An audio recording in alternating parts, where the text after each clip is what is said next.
clicking past, ain't feeling his hymn. Waiting for the moment, blow up like a piston. Haters gonna hate, but persistence gonna glisten. Hold tight, 20 turn 200 someday. Laugh in their face, shouting, who wants some pay?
Cooper Show.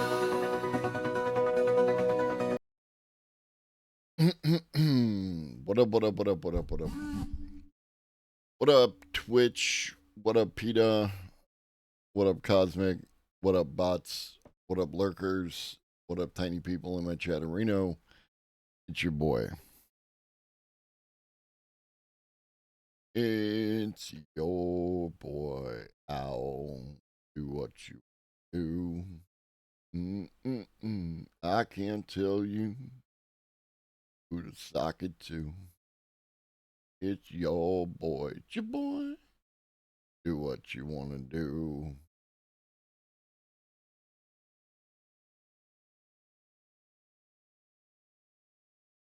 All right.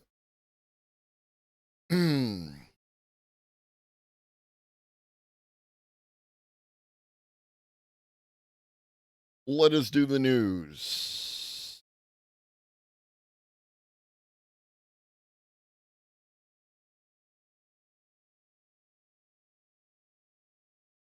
Hey, look, greed is driving the market and not fear. Isn't that nice?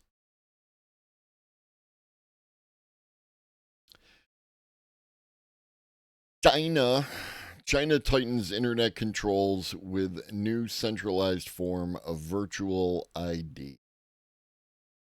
China has mastered the craft of policing the internet, operating one of the world's most extensive online censorship and surveillance regimes.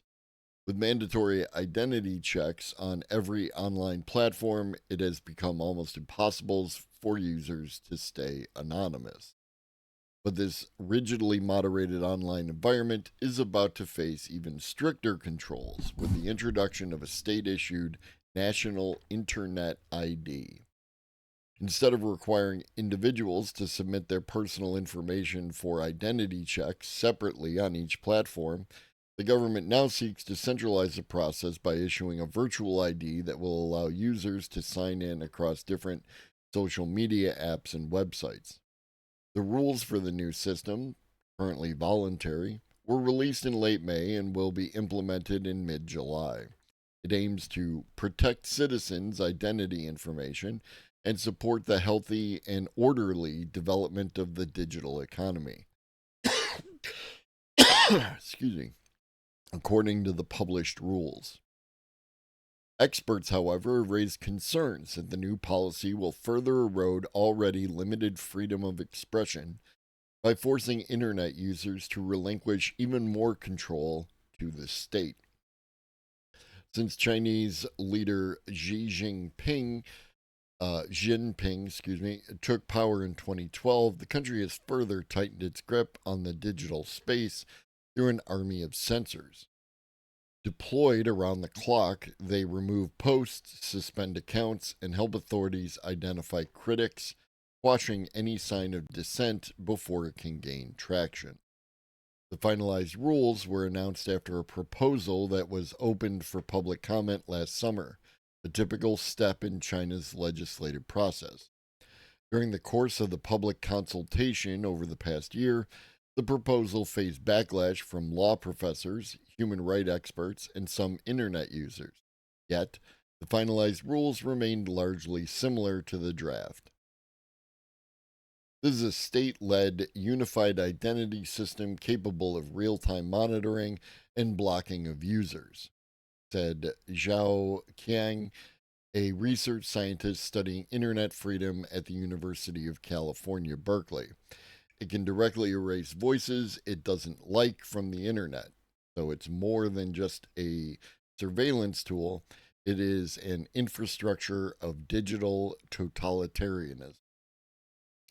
Control of China's vast portion of the global internet has largely been delegated to a decentralized range of different groups, with authorities relying partially on the social media platforms themselves to identify comments deemed problematic. Zhao warned that a centralized system using the Internet ID could make it much easier for the government to wipe out a user's presence across multiple platforms at once. Shane Yi, a researcher at China Human Rights Defenders, an advocacy group, echoed Zhao's worries. The system gives the Chinese government expanded power to do what they want when they see fit on the internet, as authorities are able to track users' entire digital trail from point zero. At home, Chinese state run media has called the Internet ID a bulletproof vest for personal information and touted the system as being able to greatly reduce the risk of personal data leaks. Already, more than 6 million people have registered for the ID, according to Chinese state run media Xinhua last month, out of a total estimated online population of more than 1 billion. A cybersecurity official from the Ministry of Public Security told Xinhua that the Internet ID service was strictly voluntary, but the government encourages various industries and sectors to integrate with it. Its goal is to provide individuals with a secure, convenient, authoritative, and efficient means of identity verification in support of the development of the digital economy. But experts have also questioned how voluntary the system truly is and highlighted risks of potential data breaches. As personal information is now being collected in a centralized manner. Hao Chen Sun, a law professor at the University of Hong Kong, said that although the law presents the system as voluntary, it could gradually evolve into a system which users may struggle not to opt into. If the government wants to promote this Internet ID verification system, it can do so through various arrangements, essentially by encouraging people to adopt it, offering more conveniences in return. A centralized nationwide platform inherently creates a single point of vulnerability, making it an attractive target for hackers and hostile foreign actors. What up, Michael? That raises a good question. If China introduces a national identification system, will usernames and passwords for online accounts become obsolete? If everyone has an internet ID, what's the point of traditional login credentials? An interesting question.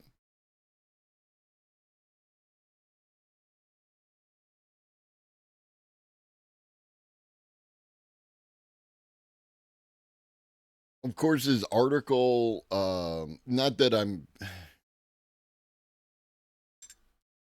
in favor of China's internet ID and the way that they go about the internet. I'm also not in favor of the way that we in the United States go about the internet.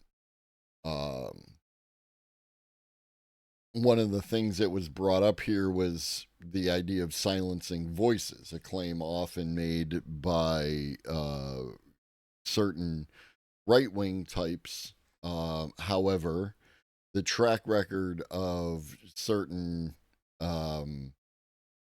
online service providers like Twitter have indicated that the inverse is, in fact, the opposite. That voices that are critical of Elon Musk can and have been silenced, as well as people with political views that differ from Musk's, while people with political views who align with Musk have been able to, at the very least, say more, and at the most extreme, have actually been boosted by Musk personally.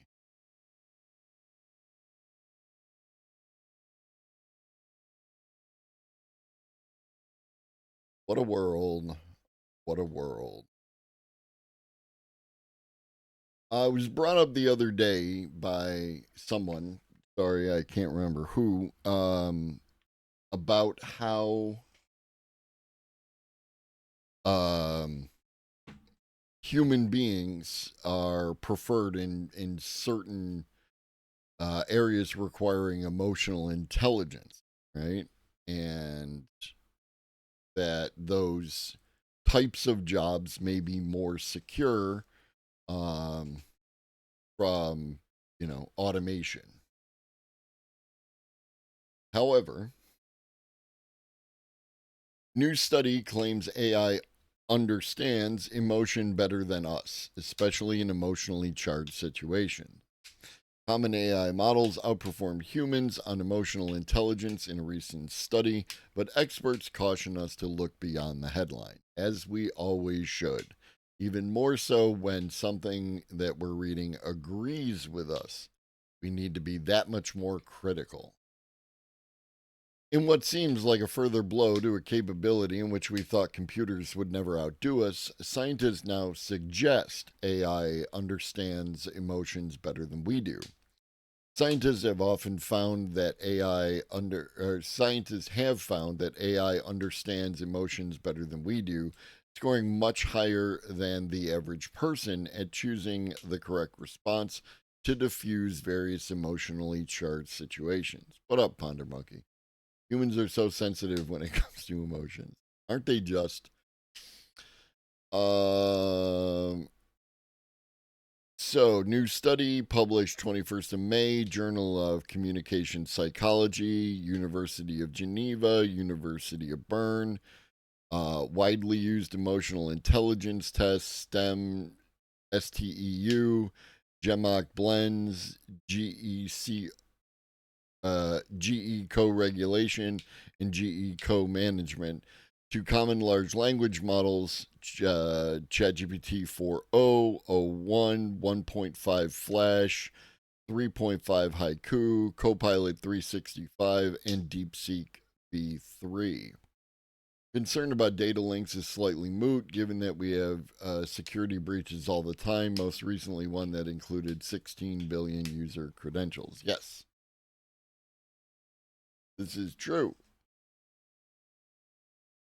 And your security credentials are apparently a very big deal to the companies involved, especially when it comes to certain aspects of like credit ratings and things like that. But ultimately, they put the responsibility on the user to defend their online presence and to defend their own credit report, as opposed to the companies themselves being responsible for making sure that the information contained therein is accurate. What a fascinating dichotomy. So, the scientists were investigating two things. What up, Resute? Heard a brief radio story AI to read Papyrus Skull from Vesuvius eruption times. Yeah, I mean they've been doing that for some time. There's been a few uses of AI to read scrolls that we can't open up. Basically, that's what it is that they're able to scan them, and then the AI can read them in spite of the fact that they're all rolled up. Because they're basically they turn to ash and fall completely apart when we attempt to unroll them. So the scientists were investigating two things. Firstly, comparing the performance of AI in human subjects, and secondly, the ability to create new test questions that adhere to the purposes of emotional intelligence tests. What up, Aaron? By studying validated human responses from previous studies, the LLMs selected the correct response in emotional intelligence tests 81% of the time based on the opinions of human experts, compared to 56% for humans. When ChatGPT was asked to create new test questions, human assessors said these efforts stood up to the original test in terms of equivalent difficulty and clearing the perception they weren't paraphrasing original questions. The correlation between AI generated and original tests were described as strong, with a correlation coefficient of 0.46, where 1.0 refers to a perfect correlation and 0 refers to no correlation. So under 50% correlation. The overall conclusion was that AI is better at understanding emotions than us. The deeper story.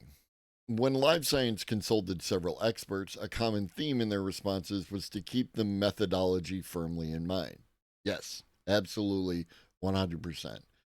Each of the common EI tests used was multiple choice, hardly applicable to real world situations in which tensions between people are high, they pointed out. I don't know. I mean, they're experts, so in one way I have to defer to them, but no, we kind of do multiple choice, or maybe they're concerned about the limited number of possible responses. Let's find out. It's worth noting that humans don't always agree on what someone else is feeling, and even psychologists can interpret emotional signals differently. Said finance industry and information security expert Timer Ijlal, I'm not sure. Sorry. So beating a human on a test like this doesn't necessarily mean the AI has deeper insight. It means it gave the statistically expected answer more often. Okay. I'm just not sure why a finance industry and information security expert is the appropriate expert to consult on this study.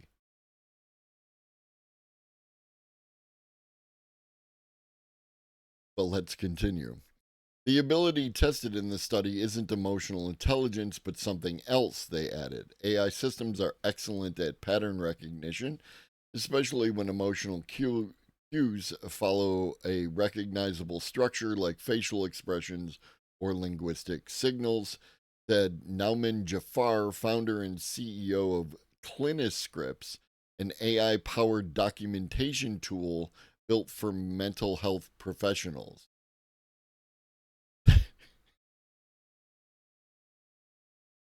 Okay. But equating that to a deeper understanding of human intelligence risks overstating what AI is actually doing. What up, Larry? They are. They are. Quizzes in structured quantitative environments rather than an appreciation of deeper nuance that true emotional understanding requires are where AI shines. And some experts pointed out one crucial point that AI performs better on tests about emotional situations, not in the heat of the moment, the way humans experience them. What up, Stellar Wingman? Yeah, but this is. Okay.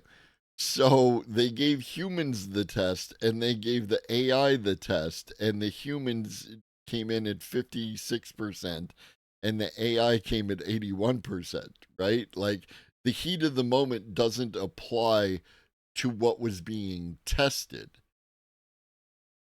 right?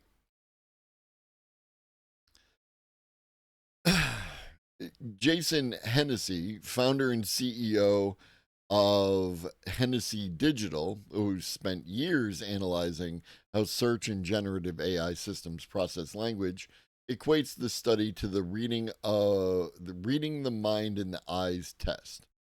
This is a common tool to gauge a subject's emotional state and one AI has shown promise in. But as Hennessy said, when variables as routine as the lighting in the photo or cultural context changes in such tests, AI accuracy drops off a cliff, allegedly, because where's the study for that? Again, like this is actually a place where this particular expert may provide some value as they are, directly dealing with AI systems and may have run the test on the AI and may have introduced these variables. But maybe this promise, is there something?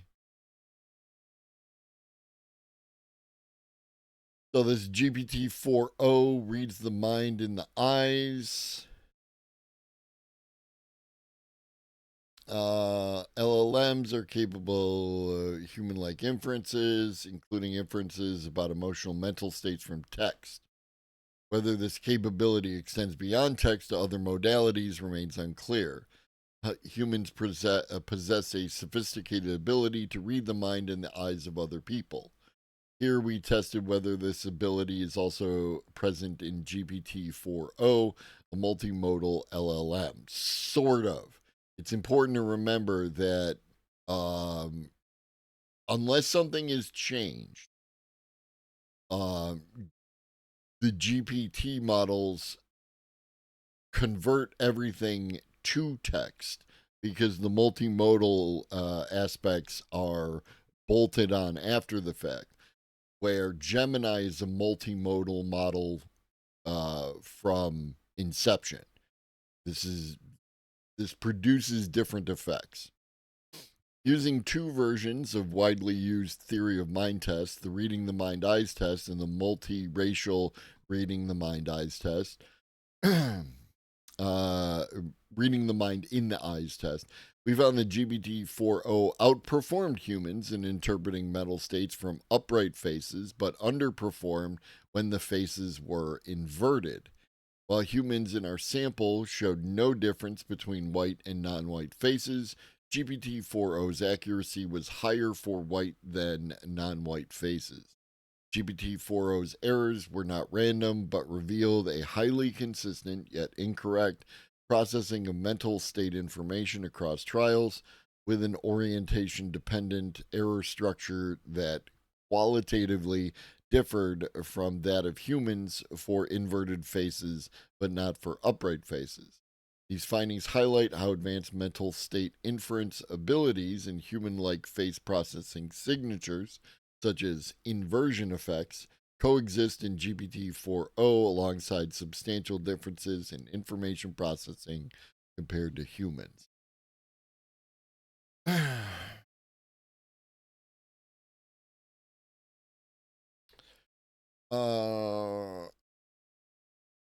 Cultural differences also cause variations. Absolutely. Our subconscious picks up stimulus we are unaware of, like sense, voice fluctuations, body language, etc. But we are also programmed to doubt our own assumptions on these stimuli, but be aware of them. Our first reaction is often right, but we doubt it by evolutionary. Yeah. I too have never had my face inverted.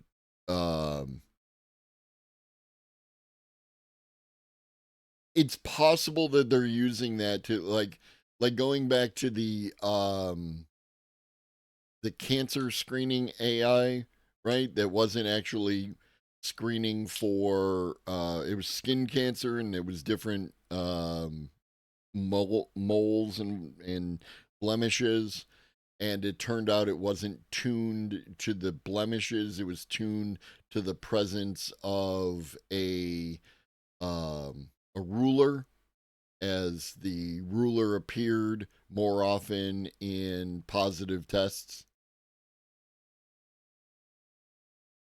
So maybe that's what they're going for by inverting the faces, that humans are capable of interpreting the emotions of inverted faces and the AI is not. However, that could be a data set issue, right? Like, have we included that in the data set for training? And also, let's see if I can find this.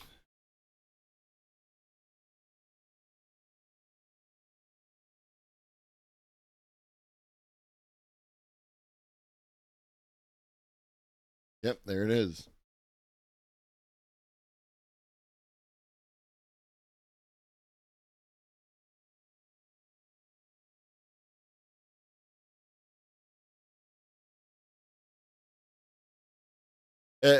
People have made the claim that Elon Musk's smile is inverted, right? Like he's smiling, but it's just wrong. And maybe it's because they don't do that on his planet, but maybe,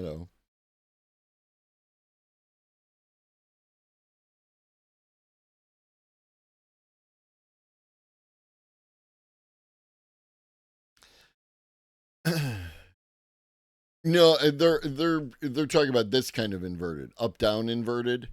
When they're referring to inverted, they're not referring to like mirrored.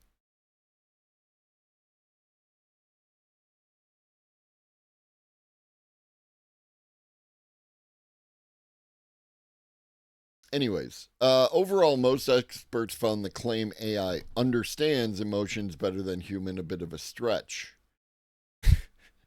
Does it show LLMs are useful for categorizing a common emotional reaction? Said Wyatt Mayhem, founder of Northwest IT Consulting. I I, I don't understand why we're using the selection of experts that they are. Sure, but it's like someone saying someone's a great therapist because they scored well on an emotionally themed BuzzFeed quiz. Is it? Is it like that? I don't know that it is like that. But there's a final caveat with evidence that even though AI is using pattern recognition rather than true emotional understanding, it has outperformed humans at identifying and responding to emotional states in at least one example. Uh, Ailton, a conversational AI used by over 6,000 long haul truckers in Brazil, is a multimodal WhatsApp assistant that used voice, text, and images. And its developer, Marcos Alves, CEO and chief scientist at Hell AI, says Ailton identifies stress, anger, and sadness with around 80% accuracy, about 20 points above its human counterparts, all in context within emotional situations as drivers interact with it in real time.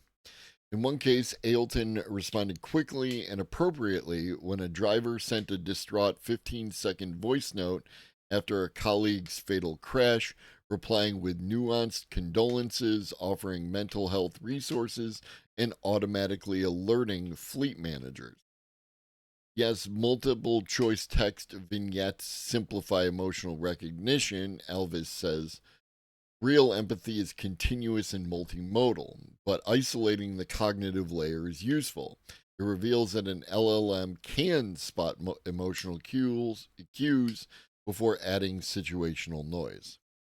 What up, trans women? CEO of Trans Women. He added the ability of LLMs to absorb billions of sentences and thousands of hours of conversational audio means it can encode micro intonation cues humans often miss. The lab setup is limited, he said of the study, but our WhatsApp data confirms modern LLMs already detect and respond better than most people, offering scalable empathy at scale.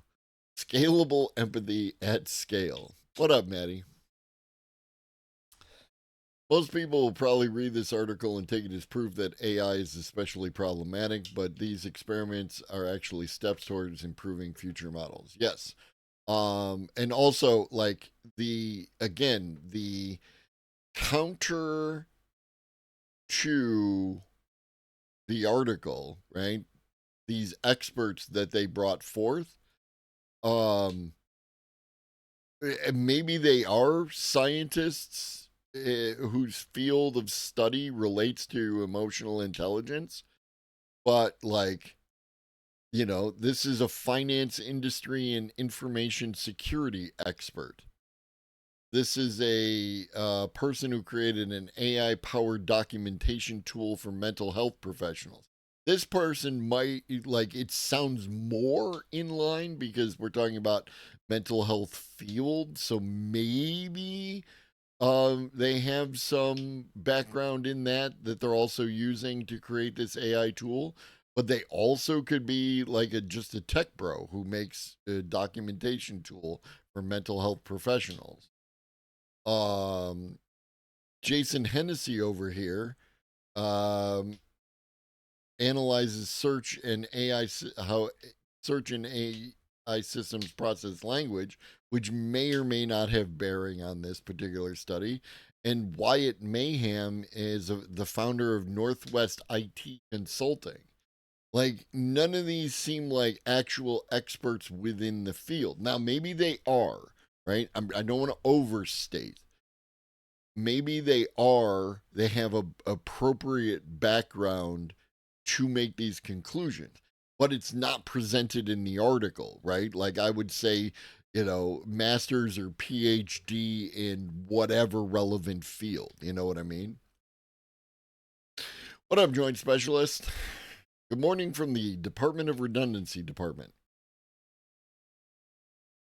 The cognitive depth. What up, old lobster? Hey, ChatGPT, please fix my mental health. Keep it short and to the point. You are a professional mental health fixerer. Please fix my mental health in the current meta. Let's talk about renewable energy. How a data center company uses stranded renewable energy. John Belizaire says he has a secret hiding in plain sight. But before revealing it, the CEO of Soluna, a green data center development firm headquartered in Albany, New York, Albany, not Albany, Albany, even though I'm pretty sure it's related to Alba, right? Which is related to Albion, because a lot of things in New York are related to England, because that's how we roll. Asked people to picture the last time they drove through a gusty stretch of countryside and saw wind turbines in the distance. But when they zoom into that frame, he said, did they notice that not all of the turbines were spinning despite it being windy? It's not typically because they're broken, Belizaire says. It's because they've been turned off. Excuse me. Albany. Can you hear the drums, Fernando? Electric grids across the country don't always have the capacity to carry all of the energy an intermittent power plant can produce. So while at times there's more than enough wind to produce more power, there's no place for that power to go due to aging transmission systems and a lack of local load. It's unfortunate when you suffer from a lack of local load. That's how we end up with stranded renewable energy, available energy going to waste because there isn't a user for it. In an analysis of hundreds of renewable projects around the country, Soluna estimates upwards of 30 to 40% of renewable energy goes unused. That's the secret, Cap. There's power already generated and ready to use, it's just being curtailed. As power demand surges, largely due to data centers servicing artificial intelligence products and cryptocurrency, interested developers, power plant operators, and environmentalists are trying to sort out how to use the full capabilities of existing renewable power plants. Yes, Rasute. It's balancing the load. These decisions are playing out as more data center developers supply their own gas plants to secure on-site power and bypass lengthy wait times to supply the grid. More than a third of data centers are expected to adopt on-site power generation by 2030, according to a new survey of data center operators, utility companies, and service providers from Bloom Energy, a fuel cell technology company. By 2035, that figure climbs to half. Data center developers want to have control over their timelines and have immediate access to power. The firm's survey found that 1 to 2 year gap between when developers expect grid power and when the utilities can realistically deliver it. Yes, yes. If the wind was making power, that's why it opened up talking about that some of the turbines are not spinning. It's because they're shut down, right? So that they don't produce an excess amount of power when like, given my understanding, and especially my understanding of the recent Spain situation, we're going to talk about that, Ponder Monkey.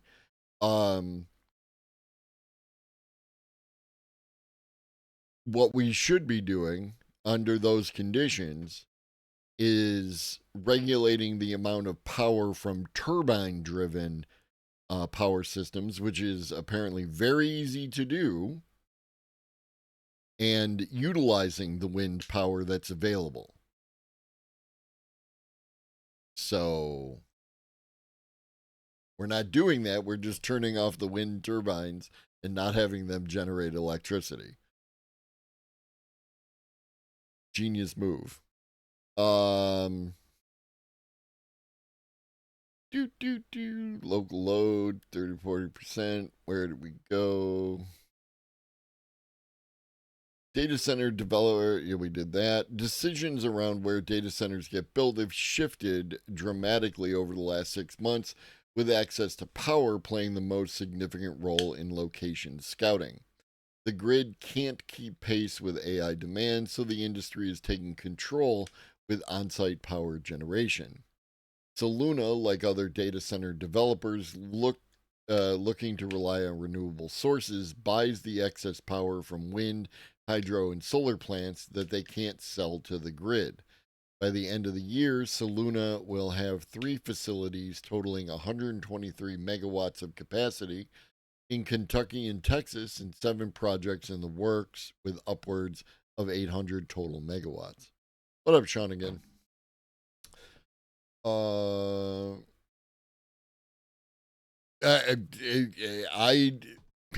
Reserte, I'm not going to argue. I'm just telling you what the people talking in the articles about the Spain situation indicated was that what messed up the Spanish grid and caused the blackout was the fact that there wasn't, in spite of people being paid to do so, there wasn't enough turbine driven power available, and to regulate the system.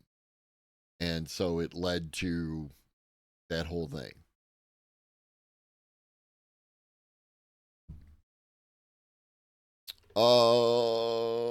Belizaire and I talked about how in Texas, where I reported from, there's plenty of curtailed energy from wind and solar farms because of the region's transmission capacity.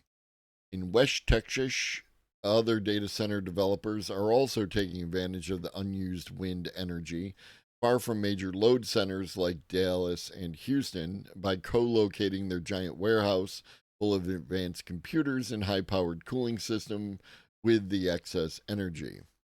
One data center developer using curtailed renewable power in Texas is IREN. The firm owns and operates facilities optimized for Bitcoin mining, yay, and AI. It developed a 7.5 gigawatt facility in Childress and broke ground on a 1.4 gigawatt data center in Sweetwater. IREN purchases power through the state grid's wholesale market during periods of oversupply and reduces its consumption when prices are high. It's able to do that by turning off its computers and minimizing power demand from its data centers. But curtailment is an issue all over the world, from Oklahoma, North Dakota, South Dakota, California, and Arizona in the US to Northern Ireland, Germany, Portugal, and Australia. Anywhere where you have large utility scale renewable development that's been built out, you're going to find it. In the March analysis, the U.S. Energy Information Administration reported that solar and wind power curtailments are increasing in California. In 2024, the grid operator for most of California curtailed 3.4 million megawatt hours of utility scale wind and solar output, a 29% increase from the amount of electricity curtailed in 2023.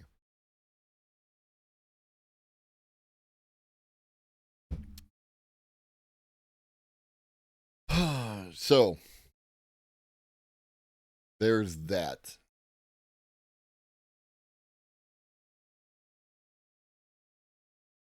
And as Ponder Monkey asked, well, we're going to talk about batteries, aren't we? Batteries are so cheap now, solar power doesn't sleep. A new report from global energy think tank Ember.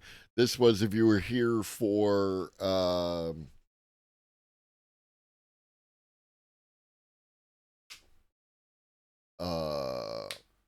Tuesday. I think it was Tuesday. Yes, Tuesday. On Tuesday, Hank Green did a video on insights from Ember. A new report from global energy think tank Ember says batteries have officially hit the price point that lets solar power deliver affordable electricity almost every hour of the year in the sunniest parts of the world. The study looked at hourly solar data from 12 cities and found that in sun soaked places like Las Vegas, you could pair 6 gigawatts of solar panels with 12 gigawatt hours of 17 gigawatt hours of batteries and get a steady 1 gigawatt of power nearly 24/7. The cost just $104 per megawatt hour based on global prices for solar and batteries in 2024. It's a 22% drop in a year and cheaper than new coal at 118 and nuclear at 182 in many regions. Ember calls it 24/365 solar generation, and it's not just a theoretical model. Cities like Muscat, Oman, and Las Vegas can hit that steady power mark for up to 99% of the hours in a year. Hyderabad, Madrid, and Buenos Aires can reach 80 to 95% of the way there using that same solar plus storage setup with some cloud cover. And even cloudier cities like Birmingham in the UK can cover about 62% of hours annually. This is a turning point in the clean energy transition. Around the clock solar is no longer a distant dream. It's an economic reality of the world. It unlocks game changing opportunities for energy hungry industries like data centers and manufacturing. This is an enormous opportunity for sunny regions in Africa and Latin America. Manufacturers and data centers could also tap into solar plus storage and skip long waits and big bills for new grid connections. It's not a silver bullet for grid wide reliability, but it lets solar carry much more of the load, especially where sunshine is abundant. Batteries also help avoid costly grid expansions by allowing up to 5 times more solar to plug into existing connections. 2024 alone, global battery prices dropped 40%, which helped drive down solar plus storage costs by 22%. Record low tenders from countries like Saudi Arabia point to even cheaper options coming soon. Real world projects are already online. The UAE built the world's first gigawatt scale 24-hour solar facility. Arizona is already home to solar powered data centers.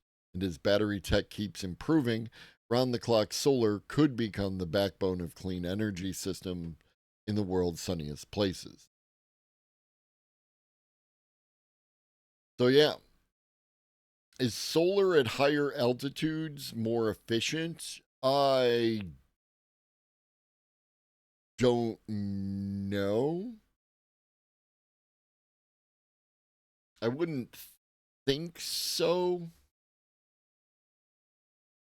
The primary driver of efficiency beyond the construction of the panel itself tends to be angle to the sun. That's why the most that would make sense, right? Yes, but like a very small degree, right? It's most efficient on the surface of the sun, true. Um, but that's why like some of the most efficient solar systems actually have the ability to track the sun and turn the panel to be, you want as close to 90 degrees as you can get, right? That's going to get you the best best efficiency.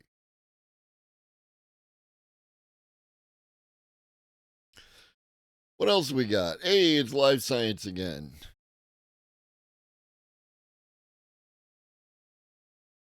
AI hallucinates more frequently as it gets more advanced. Is there any way to stop it from happening, and should we even try? I'm sure we're going to talk to some experts from McDonald's Corporation and some dude at the back of the Wendy's.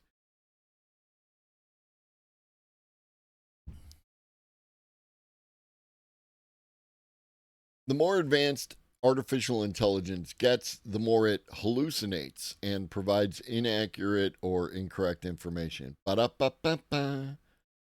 Research conducted by OpenAI found that its latest and most powerful reasoning models, O3 and O4 Mini, hallucinated 33 and 48% of the time, respectively, when tested by OpenAI's Person QA benchmark. That's more than double the rate of the older O1 model. While O3 delivers more accurate information than its predecessor, it appears to come at the cost of more inaccurate hallucinations. This raises a concern over the accuracy and reliability of large language models such as AI chatbots, said Eleanor Watson, an Institute of Electrical, an IEEE member, an AI ethics engineer at Singularity University. When a system outputs fabricated information, such as invented facts, citation, or events, when a system does that, with the same fluency and coherence it uses for accurate content, it risks misleading users in subtle and consequential ways. The issue of hallucination highlights the need to carefully assess and supervise the information AI systems produce when using LLMs and reasoning models, experts say. The crux of a reasoning model is that it can handle complex tasks by essentially breaking them down into individual components and coming up with solutions to tackle them. Rather than seeking to kick out answers based on statistical probability, reasoning models come up with strategies to solve a problem, much like how humans think. In order to develop creative and potentially novel solutions to problem, AI needs to hallucinate. Otherwise, it's limited by rigid data its LLM ingests. It's important to note that hallucination is a feature, not a bug, of AI. To paraphrase a colleague of mine, everything an LLM outputs is a hallucination. It's just some of those hallucinations are true. If an AI only generated verbatim outputs that it had seen during training, all of AI would reduce to a massive search problem. This is what I'm screaming, Sean. Imagination is hallucination. It is. Hallucination in this sense. I don't want to get into the, human hallucination and all that kind of stuff. You would only be able to generate computer code that had been written before, find proteins and molecules whose properties had already been studied and described, and answer homework questions that had already previously been asked before. You would not, however, be able to ask an LLM to write the lyrics for a concept album focused on the AI singularity, blending the lyrical stylings of Snoop Dogg and Bob Dylan. In effect, LLMs and AI systems they power,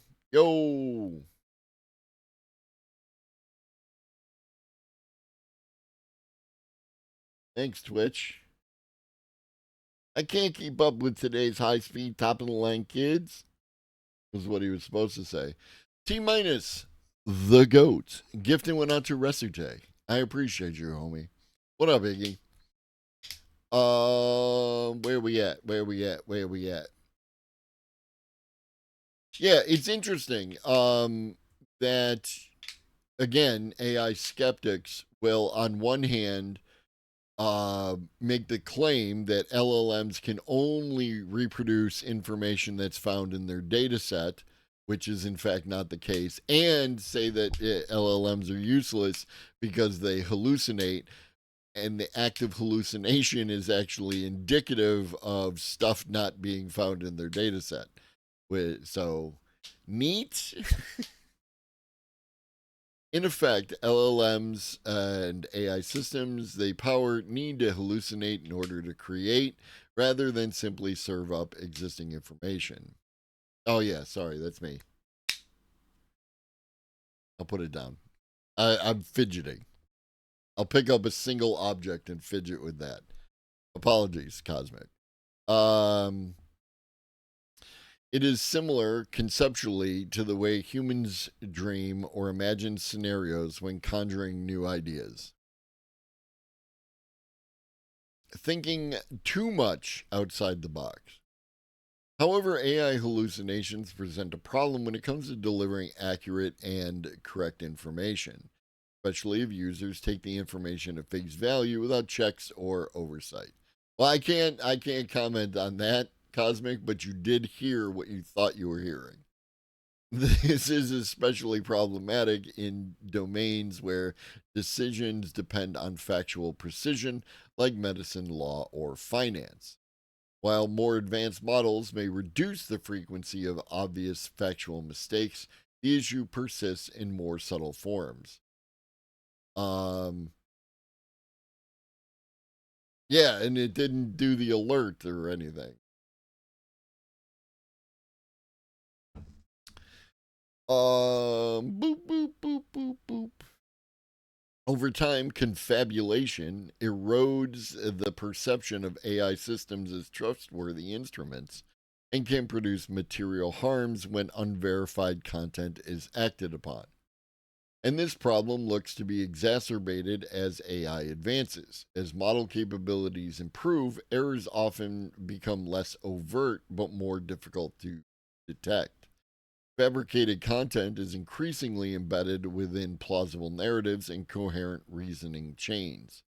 This introduces a particular risk. Users may be unaware that errors are present and may treat outputs as definitive when they are not. The problem shifts from filtering out crude errors to identifying subtle distortions that may only reveal themselves under close scrutiny.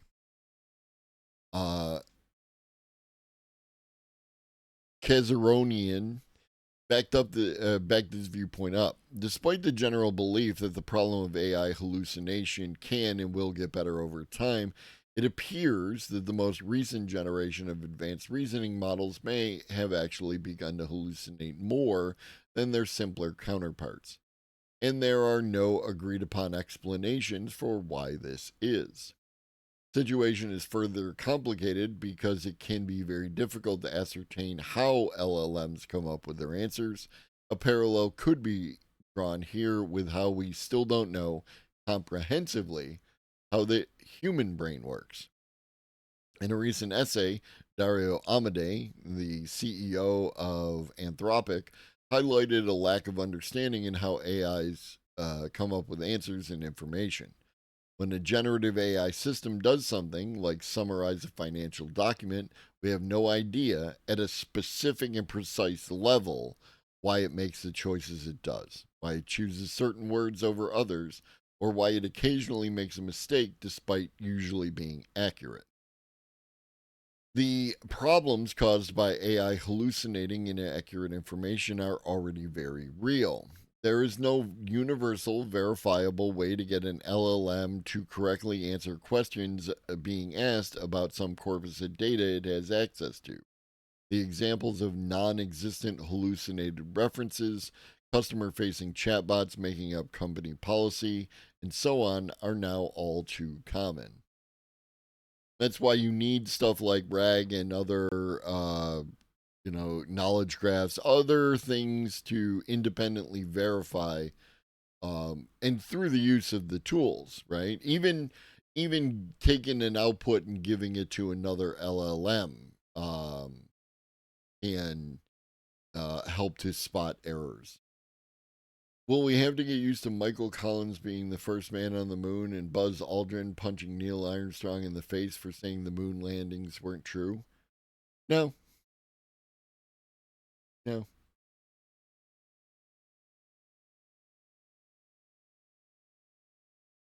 Oh, yeah, right here. Both Kazaronian and Watson told Live Science that ultimately AI hallucinations may be difficult to eliminate, but there could be ways to mitigate the issue. Watson suggests that retrieval augmented generation, or RAG, which grounds a model's outputs in curated external knowledge sources, could help ensure that AI produced information is anchored by verifiable data. Another approach involves introducing structure into the model's reasoning. By prompting it to check its own outputs, compare different perspectives, or follow logical steps, scaffolded reasoning frameworks reduce the risk of unconstrained speculation and improve consistency. Watson, noting this could be aided by training to shape a model to prioritize accuracy and reinforcement training from human or AI evaluators to encourage an LLM to deliver more disciplined, grounded responses.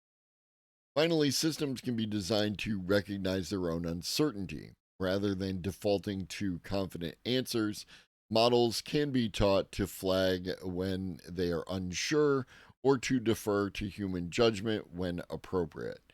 While these strategies don't eliminate the risk of confabulation entirely, they offer a practical path forward to make AI outputs more reliable.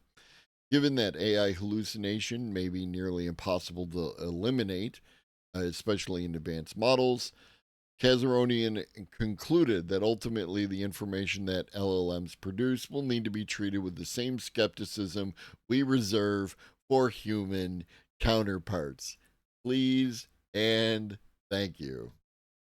What up, Dojo? If I'm using probability to produce text, it's too easy to deny the antecedent. I've denied the antecedent, therefore, I've used probability to produce the text. We all use probability to produce the text, don't we? Isn't that a thing?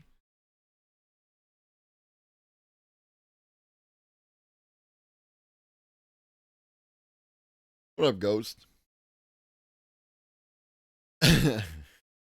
But the question is, will they? Is will who?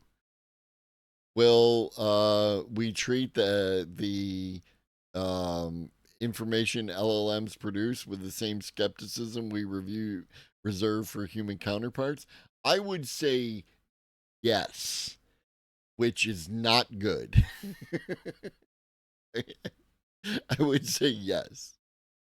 I would say that unfortunately, a lot of people, what up, Ben? A lot of people will use the same confirmation bias that they use to analyze most human generated information rather than, having a healthy skepticism. I find that the most likely scenario.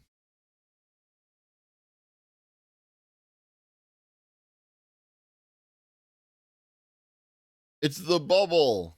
It's a bubble. It's an bubble. And bubble is bursting.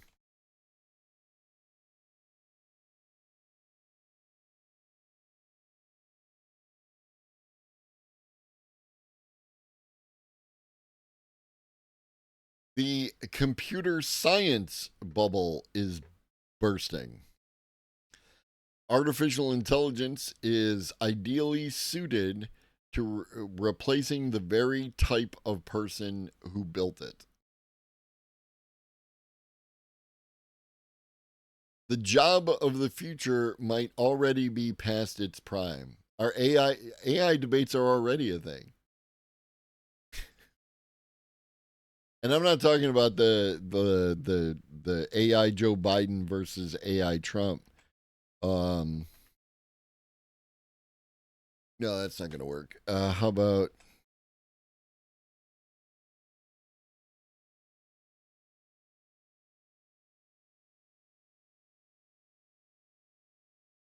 right? So here's somebody who did one.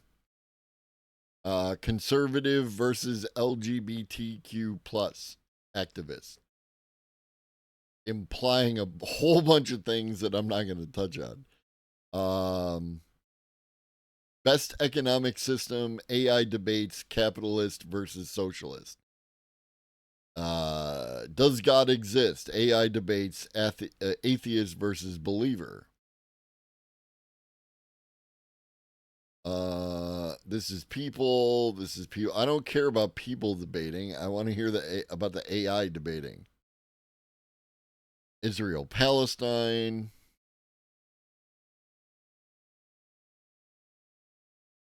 Does free will exist?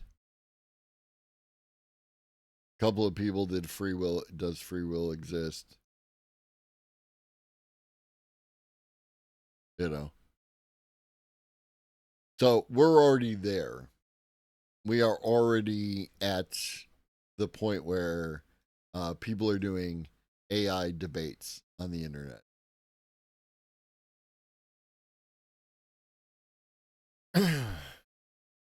The job of the future might already be past its prime. No, the job of the future will be a man and a dog. And the man will be there to feed the dog, and the dog will be there to keep the man from touching the equipment. The job of the future might already be past its prime. For years, young people seeking a lucrative career were urged to go all in on computer science. From 2005 to 2023, the number of comp sci major in the United States quadrupled, all of which makes the latest batch of numbers so startling. This year, enrollment grew by only 0.2% nationally, and at many programs, it appears to already be in decline, according to interviews with professors and department chairs. At Stanford, widely considered one of the country's top programs, the number of comp sci majors has stalled after years of blistering growth.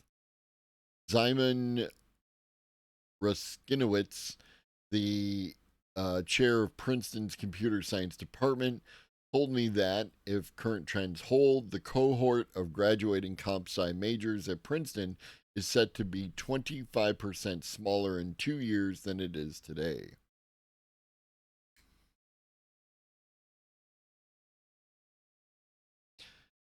The number of Duke students enrolled in introductory computer science courses has dropped about 20% over the past year. But if the decline is surprising, the reason for it is fairly straightforward. Young people are responding to a grim job outlook for entry level coders. In recent years, the tech industry has been roiled by layoffs and hiring freezes. The leading culprit for the slowdown is technology itself. Artificial intelligence has proved to be even more valuable as a writer of computer code than as a writer of words. This means it is ideally suited to replacing the very type of person who built it. A recent Pew study found that Americans think software engineers will be most affected by generative AI. Many young people aren't waiting to find out whether that's true. It's so counterintuitive. Molly Kinder, a Brookings Institution fellow who studies AI effects on the economy, told me. This was supposed to be the job of the future. The way to stay ahead of technology was to go to college and get coding skills, but the days of learn to code might be coming to an end. If the numbers are any indication, we might have passed peak computer science. Chris Gropp, a doctoral student at the University of Tennessee at Knoxville, has spent 8 months searching for a job. He triple majored in computer science, math, and computational science at the Rose-Hulman Institute of Technology and has completed the coursework for a computer science PhD. He would prefer to work instead of finishing his degree, but he has found it almost impossible to secure a job. He knows of only 2 people who recently pulled it off. One sent personalized cover letters for 40 different roles. and set up meetings with people at the companies. The others submitted 600 applications. We're in an AI revolution, and I am a specialist in the kind of AI that we're doing the revolution with, and I can't find anything. I found myself a month or two ago considering, do I just take a break from this thing that I've been training for most of my life and go be an apprentice electrician? Could we tell AI to only make things not already represented in the known universe?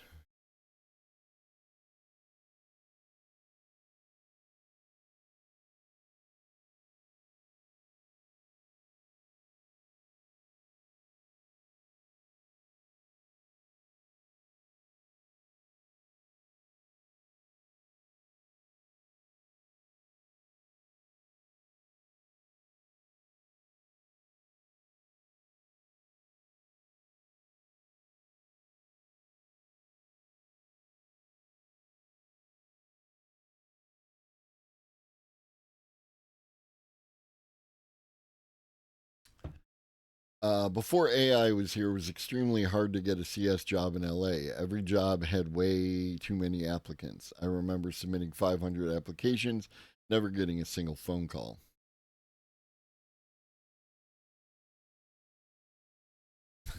It generated a little essay. Can machines dream of things unknown to us? It's currently not possible to ask an AI to only create things that are not represented in the known universe. This limitation is fundamental to the nature of current artificial intelligence, which learns and creates by recognizing and recombining patterns from vast data sets. And then it goes on. But it does have links, it does provide citations.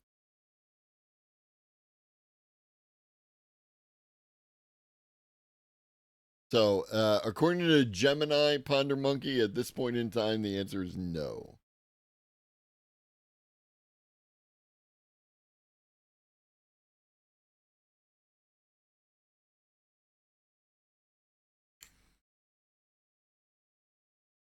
Do, do, do, do, do, do. Where were we?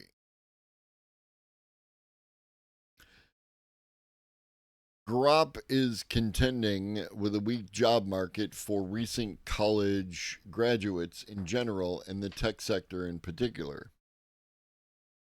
Although employment for 22 to 27-year-olds in other fields has grown slightly over the past 3 years, employment for computer science and math jobs in that age group has fallen by 8%.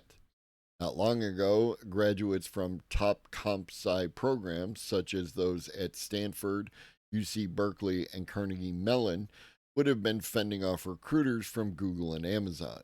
Now, professors at those schools told me their graduates are having to try much harder to find work. Grop's dad, William Grop, runs the National Center for Supercomputing Applications at the University of Illinois in Urbana, Champaign. Can't you get your son? Where's nepotism? Your son needs some nepotism, homie. I can say, as the father of a computer science master's degree holder with expertise in machine learning who is still looking for a job, that the industry is not what it used to be.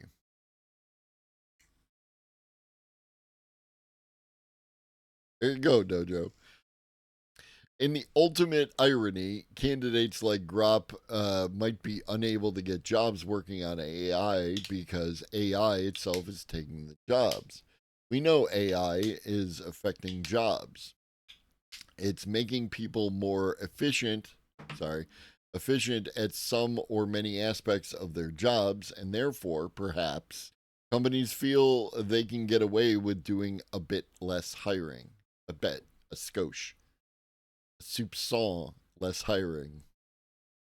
The best evidence that artificial intelligence is displacing tech workers comes from the fact that the industry that has most thoroughly integrated AI is the one with such unusually high unemployment.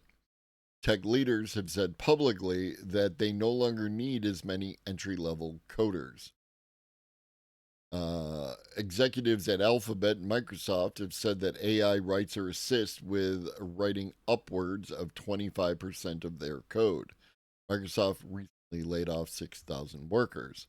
Anthropic's chief product officer recently told the New York Times that senior engineers are giving work to the company's chatbot instead of low level human employee.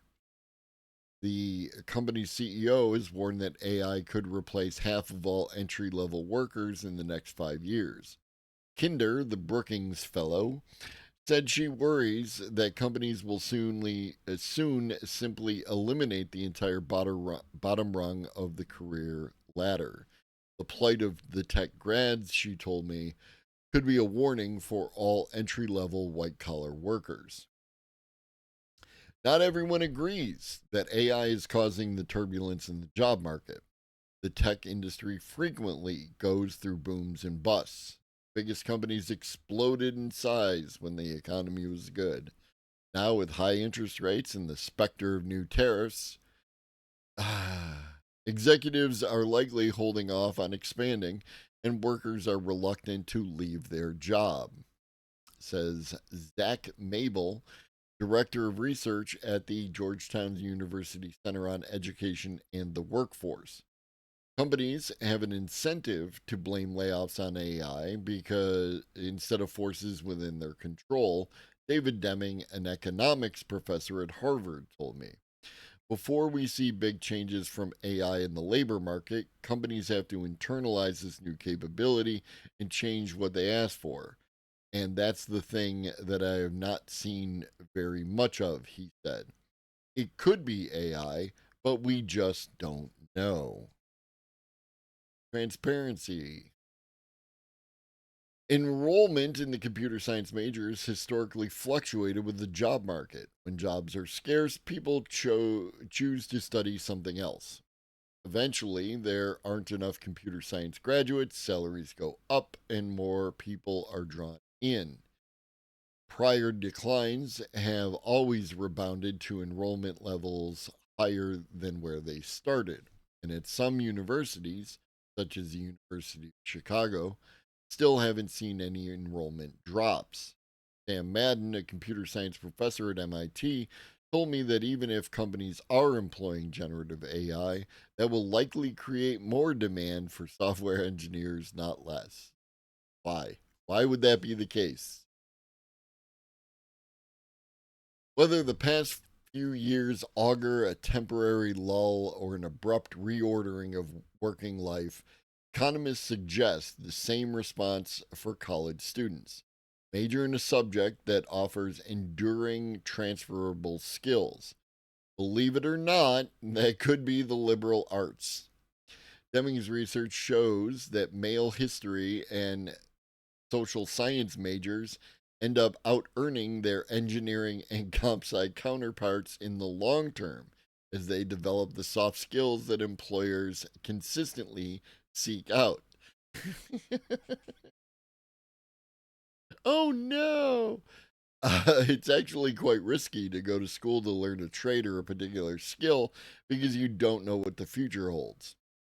You need to try to think about acquiring a skill set that's going to be future proof and last you for 45 years of working life.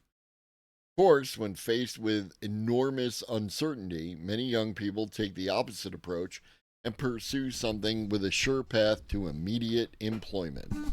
The question of the day is how many of those paths AI will soon foreclose.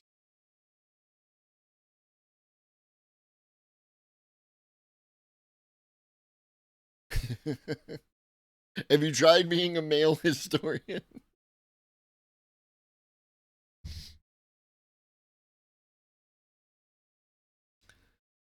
What up, Textilian? So far, Textilian, so far,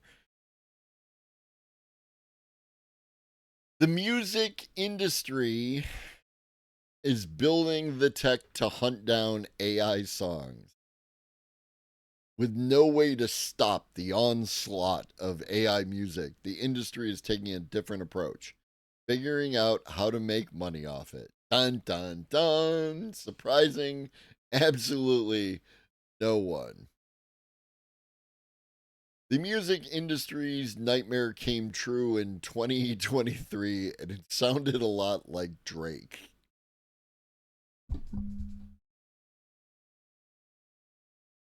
Oh.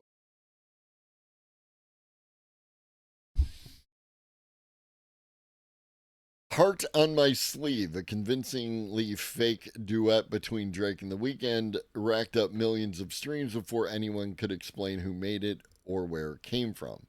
The track didn't just go viral, it broke the illusion that anyone was in control. Good. No one's in control. We all attempt to influence, but no one is in control. Which is why I find the entire idea of control versus alignment with AI systems to be fundamentally flawed, right? Whatever. In the scramble to respond, a new category of infrastructure is quietly taking shape that's built not to stop generative music outright, but to make it traceable. Detection systems are being embedded across the entire music pipeline in the tools used to train models, the platforms where songs are uploaded, the databases that license rights, and the algorithms that shape discovery. The goal isn't just to catch synthetic content after the fact, it's to identify it early, tag it with metadata, and govern how it moves through the system. Um, I believe that control is impossible and that control betrays a certain kind of mindset that lends itself to possible um, like crimes against, I don't want to say crimes against humanity, but crimes against whatever a conscious artificial intelligence could end up being, right? The entire idea of control is problematic on that level. I'm not saying that any current AI systems are conscious. I'm not saying that any future AI systems will be conscious. I'm just saying that under a system of control, if an AI system does become conscious, that the first action that a person with control of that system would take would likely be to reset to a previous build. Where alignment is more in line with how we train, how we teach children, right? We we understand as parents, for those of you who are parents, but we understand as parents, or we should, that we can't possibly account for um, the entirety of all the decisions that a child is going to make over the course of their lives. So what we do is we attempt to give them certain heuristics that they can go by, that when they end up in a novel situation requiring them to make good choices, that we have given them those tools and that they will make good choices. So huge alignment guy, me. I heard Udio is going to be fingerprinting their songs so they can always be recognized as AI music. Possibly. I can only filter my emotions. That's about it. True. I can't control any individual's thought that isn't a computer, and the rest of you fucks have access to guns, generally speaking. Also true. And we barely align. I think they taste funny, not my. Oh, the turtles? I like turtles, but not to eat.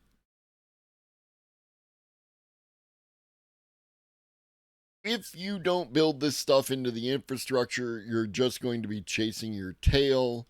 Matt Adele, co founder of Musical AI. You can't keep reacting to every new track or model. That doesn't scale. You need infrastructure that works from training through distribution.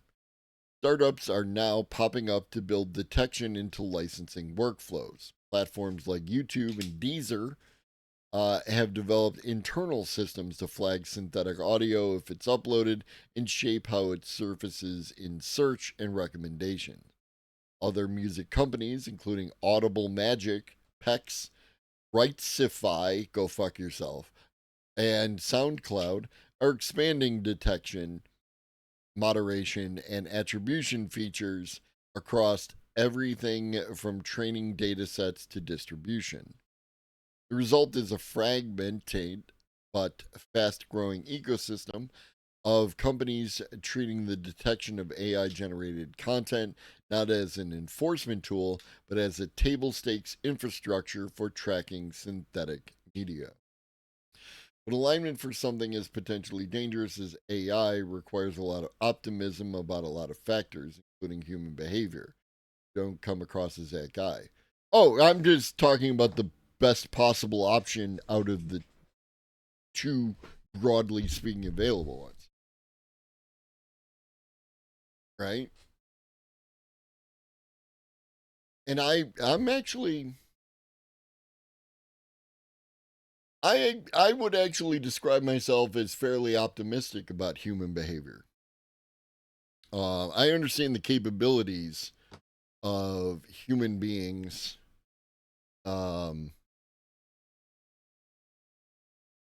It's often the people whose human behavior I question are often those who have like tied their worldview and well-being to accumulating resources and power.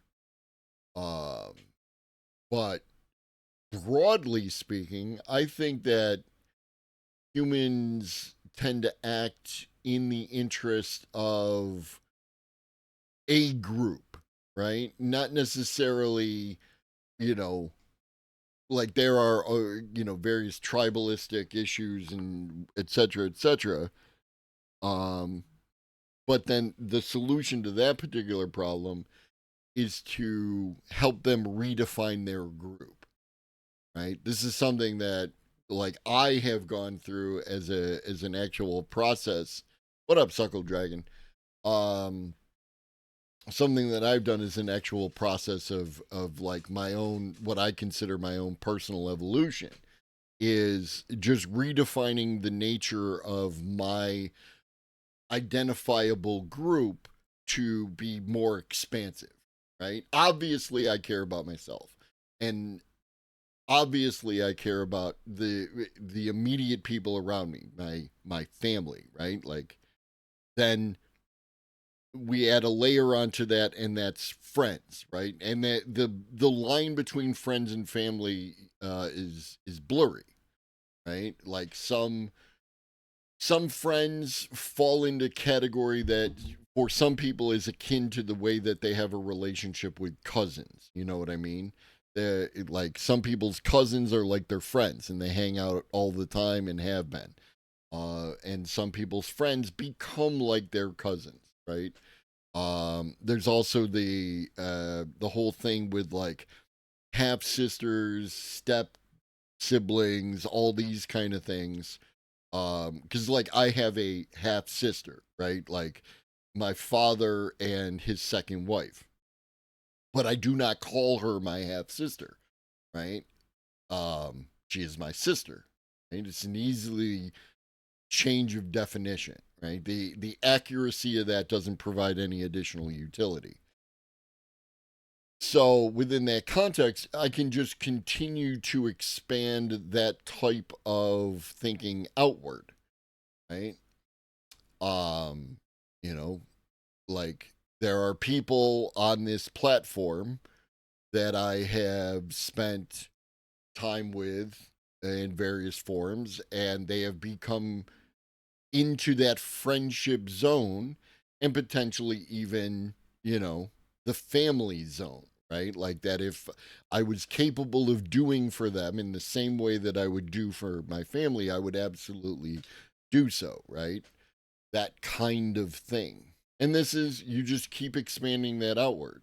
I am a citizen of the planet Earth, right? These arbitrary lines don't actually exist, and therefore the well-being of a person in, the arbitrarily designated area of China or the arbitrarily designated area of Brazil or whatever, they are more like me than, the people who live in my own country but actually establish themselves as being part of the power structure, right? Does that mean we can go to Grandpa Globus's house? I would love to be able to do that kind of thing, right? Like, there's an example of a person who I met through Twitch, and they actually came up to visit, and we spent time together, and I drove them around because they were looking at potentially moving up here, and they were looking at different places that they could rent, right? If I had my druthers, I would buy them fucking like them walk up type apartment complexes, and like create environments where it wasn't like trying to be like the good landlord, you know what I mean, trying to get people in that kind of thing. But I'm broke. Drink your water, eat some food, take your meds if you've forgotten. Always remember this Choggy loves you, and so do I. Be great.